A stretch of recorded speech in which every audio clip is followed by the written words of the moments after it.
Hey there, wonderful class. Thank you, as always, for taking time to watch this week's video. Hope you had a great holiday and had the opportunity to renew and give thanks for all the blessings that we enjoy.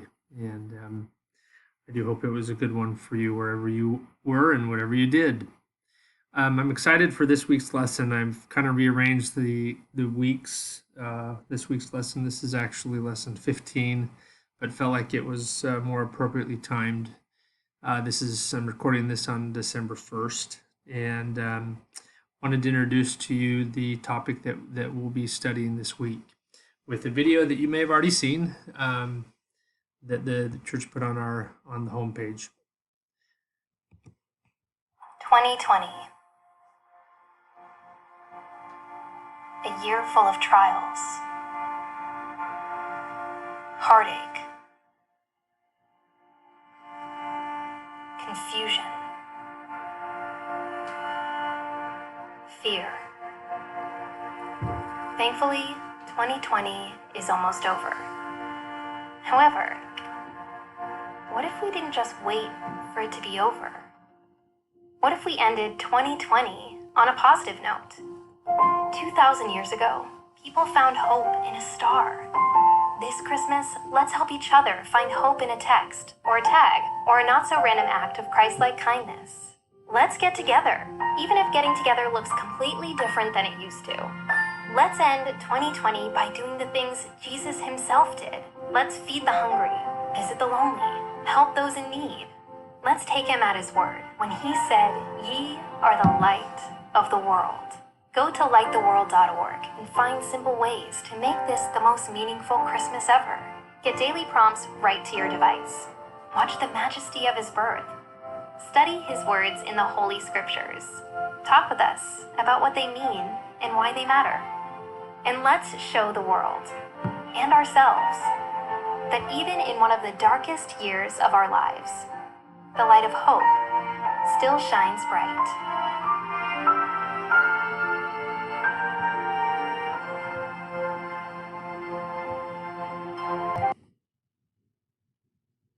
I think the this last lesson in this manual seemed more appropriate to use this week, which is entitled Serving One Another.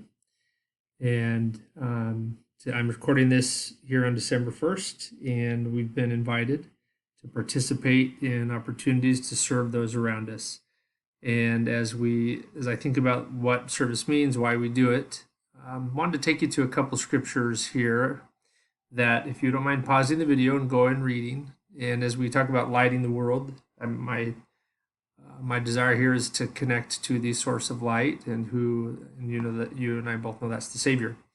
We read the verses here, and I'm not trying to necessarily make you think any parallels specifically. I'll share a couple thoughts after, but here are some verses that I think are examples of the Savior providing acts of service. Maybe when you read them, it might not seem like an act of service, but I think they all qualify. Take a minute, see if you notice something maybe you haven't noticed as you look at it through the lens of service, and then come back. Just as a side note, something that I love personally, I love when, if I'm wanting to know about a topic, I love to just go through different scriptures that give me different perspectives, and hopefully you were able to receive some of that as you study these verses. Just for reference, I've included what each of these verses are about. And again, the idea was to look at how the Savior served, why he served. And maybe we don't always look at service in this light, but that he healed someone, or he healed multiple people, he fed. I think that's, if there's something that we do well as members of the Restored Gospel, is we know how to cook a good meal and take it to somebody who needs it. So I think we're good at that. And he forgave sin. I kind of had this one in the middle. I like this idea of looking at it that way, that in many ways service could be viewed as forgiving sin. Raised someone, the widow's son from the dead, turned water to wine for a wedding, and he healed. A lot of these are connected to health and sickness, right? And that there was physical healing that went on. Now, obviously safe to say that you and I don't have that necessarily that power, and obviously I believe in the power of the priesthood. But the idea of what we can do to serve in reference to the Savior being our example, um, I think as you look at these examples, that the Savior always, and I know this isn't new, but always loved that person, regardless of where they were at, loved those involved. And when we talk about service, I think if it's not done out of a desire to love, and I will say personally, sometimes I give service not loving that I'm doing it, but if I at least try to have a desire to, I often find that I get there. And maybe you can relate to that, but that the Savior did it because he loved. I think that's central to this idea on why we serve and do so in the Savior's, following the Savior's example. Go with me, if you would, to Mosiah chapter 4, verses 16 to 27. If you'll do the same thing for a minute and pause it and read these verses here, just wanted to ask you a couple questions about a few of these verses. But go ahead and read the verses and then come back. I just want to take you through a few questions from a few of these verses. The idea here is not for me to tell you what I necessarily think they mean. I just want to ask you some questions that I think open up what you might interpret them as, right? And even if you're alone watching this, I want you to focus in on a few of these verses in Mosiah chapter 4. And again, these are just some questions to maybe help you ponder. And I actually think if we were in person, what one person might answer this could be very well different from someone else. And that's perfectly fine. And in many ways, I think that's probably how it should be. But will you pause the screen again here and take the time to think of these questions connected to the verses that you just read? Maybe write down a couple thoughts, at least ponder them. And then I want to share a thought with you in connection to that.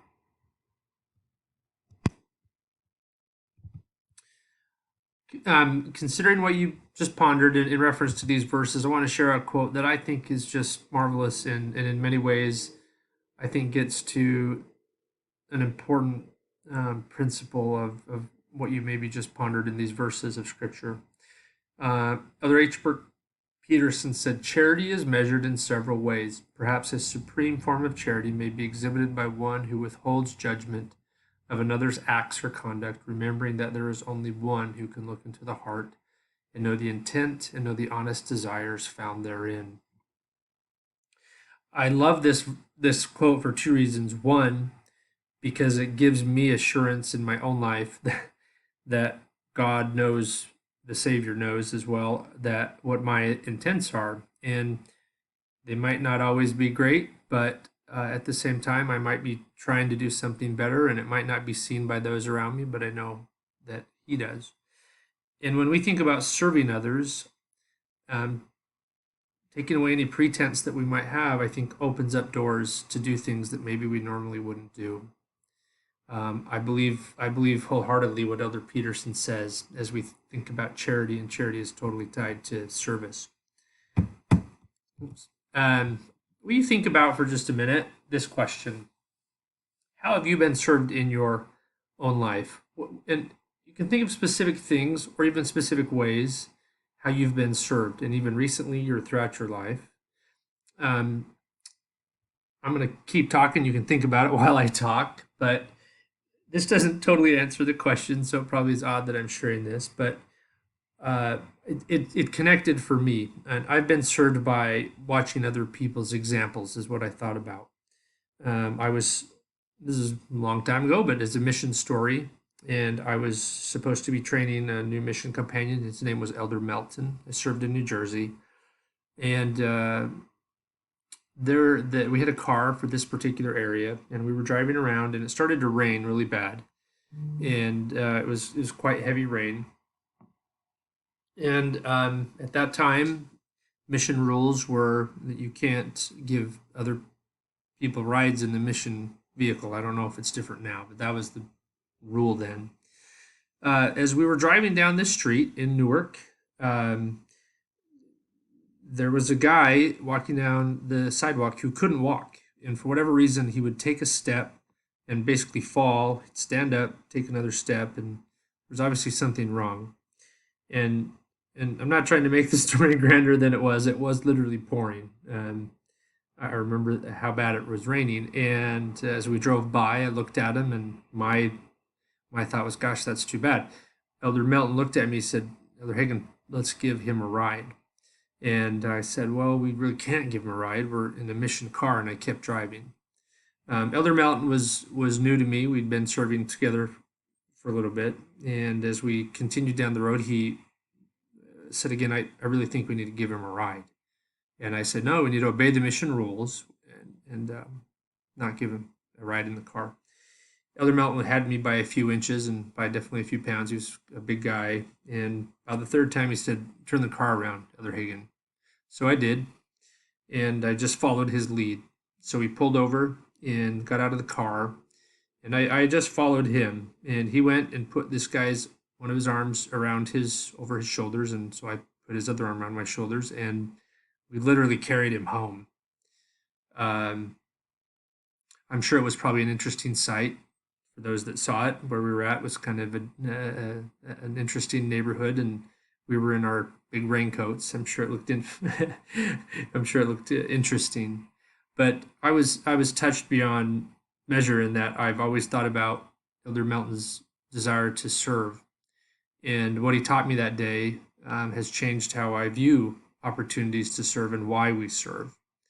Um, I was looking at it from probably a more what's the right word, but letter of the law, and he was looking at it as I would call love of the law, and that is to follow the Savior. I think it's appropriate to back up or to consider what we're being asked to do as a church in this way, and I'm wouldn't be surprised, obviously, if you're already familiar with this, but we did something similar last year in that there is a service calendar and an opportunity that each day, if you go to the homepage, Light the World, and you can actually set it up on your phone, that you get a text that will tell you what that day's service opportunity could be.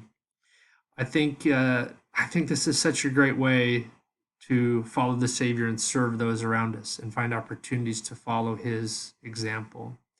And you and I also, in giving service, probably because of this, will be the recipient of service. And as we do so, I hope and pray that you feel the light of the Savior in your life as you reach out to those around you. Lord bless you. Have a great week. If you have a chance tomorrow at noon, would love to have you join us for our Zoom class, which we'll have, and hope to see you then. Take care, my friends.